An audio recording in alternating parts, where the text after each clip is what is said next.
जय हिंद, जय भारत साथियों। जैसे मैंने कहा था कि आज मैं 10 बजे लाइव आकर के आपसे संवाद करूंगा।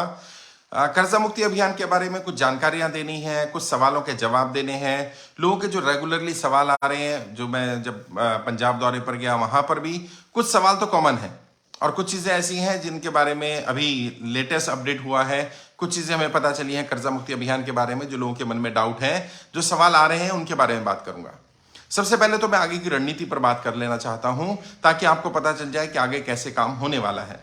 जैसे मैंने पिछली बार कहा था, पिछले महीने जब हम लोग वित्त मंत्रालय गए थे, आपको याद होगा 7 नवंबर को हम लोगों ने वित्त मंत्रालय में अपना सारा डाटा भेज दिया था। उसके बाद हमने तय किया था कि हर महीने में जितने भी फॉर्म हमारे पास आएंगे उन सबको एक साथ कंपाइल करके भेज दिया जाएगा। तो अभी 7 तारीख को इस बार भी, यानी 7 दिसंबर को भी 1 नवंबर से लेकर के और 30 नवंबर तक जो भी डाटा हमारे पास आया हुआ है, जिन लोगों ने भी फॉर्म भरा है, वो सब लेकर के फिर से एक डेलीगेशन वित्त मंत्रालय जा रहा है।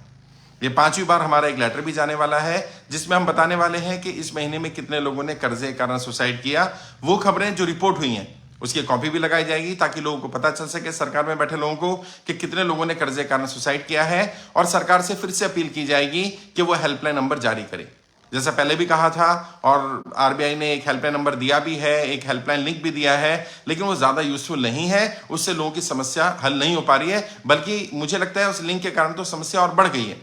क्यों? क्योंकि लोग कंप्लेंट कर देते हैं और उसमें फिर अगर वो दोबारा कंप्लेंट करना चाहे तो बताया जाता है कि आप 30 दिन का इंतजार करिए। समस्या इतनी ज्यादा गंभीर है कि लोग बहुत ज्यादा परेशान हैं और एक एक दिन कर्जे के कारण गुजार पाना बहुत मुश्किल हो रहा है। बहुत सारे लोगों ने अपनी समस्याएं बताई, तो उन्होंने बताया कि सर हम कैसे कैसे जिंदगी गुजार रहे हैं। कई लोगों ने मुझे ये भी बताया कि सर हम तो सुसाइड करने वाले थे, हम तो मरने वाले थे, केवल आप ही एक सहारा है, आपकी उम्मीद पर जिंदा है हम लोग।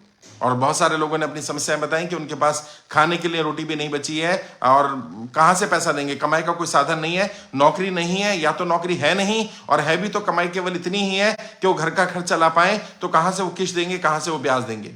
तो लोगों की समस्या बहुत ज्यादा है, लेकिन मैं अपनी तरफ से कोशिश भी कर रहा हूं। कई लोग यहां भी आकर के सवाल कर रहे हैं, बोल भी रहे हैं, पूछ भी रहे हैं कि सर आगे क्या होने वाला है, कब तक कर्जा माफ होगा। तो ऑफ रिकॉर्ड मैं बता सकता हूं कि वित्त मंत्रालय के कुछ अधिकारियों से मेरी बात हुई है, कुछ पूर्व आईएएस ऑफिसर, आईपीएस ऑफिसर से बात हुई है, वर्तमान में सर्विंग ऑफिसर से बात हुई है। उन्होंने कहा है कि यकीनन सरकार पर दबाव तो है, और अभी दबाव और ज्यादा बढ़ गया है जब अमेरिका के बारे में पता चला कि जो बाइडन प्लान कर रहे हैं कि अपने यहाँ पर जो लोग भी कोरोना के बाद जो लॉकडाउन लगा उसके कारण जिन लोगों का भी व्यापार छूटा या नौकरियां छूटी या जो लोग भी कर्जे की दलदल में फंसे, उनका $20,000 तक का लोन माफ कर दिया जाए। कनाडा में पहले ही सुनने में आया कि उन्होंने $25,000 तक का लोन माफ कर दिया है। हर व्यक्ति का, एक एक व्यक्ति को घर पर फोन करके पूछा जा रहा है कि यदि आपके पास कोई कर्जा हो, और खासकर से जब लॉकडाउन लगा या कोरोना के बाद से अगर आप कर्जे की दलदल में है, आपकी किश्त नहीं चुका पा रहे, कर्जा नहीं वापस कर पा रहे, तो आपका लोन माफ हो सकता है। और बहुत सरल प्रक्रिया से वहां कनाडा में $25,000 तक का लोन माफ होने की प्रक्रिया शुरू हुई है और अमेरिका में $20,000 तक का। यही हमारी भी मांग है।